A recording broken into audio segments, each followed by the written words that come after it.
আসসালামু আলাইকুম ওয়া রাহমাতুল্লাহি ওয়া বারাকাতু। প্রিয় দর্শক, আজকের ভিডিওতে আলোচনা করব পবিত্র ঈদের দিনের 13টি সুন্নাত নিয়ে। 1. খুব ভোরে ঘুম থেকে ওঠা। 2. মিসওয়াক করা। 3. ভালোভাবে গোসল করা। 4. নতুন বা উত্তম পোশাক পরিধান করা। 5. শরীয়ত সম্মত সাজসজ্জা করা। 6. সেন্ট আতর লাগানো। 7. ঈদের দিন কোরবানির গোশত দিয়ে প্রথম খানা খাওয়া। 8. আগে আগে ঈদগাহে যাওয়া।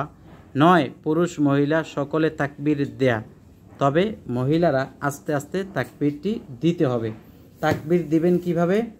আল্লাহু আকবার, আল্লাহু আকবার, আল্লাহু আকবার, আল্লাহু আকবার।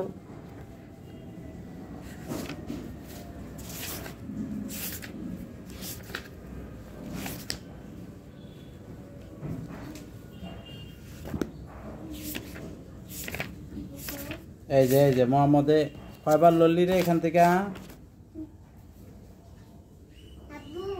না, আর কন লাগতো না, তোর কন লাগবে না।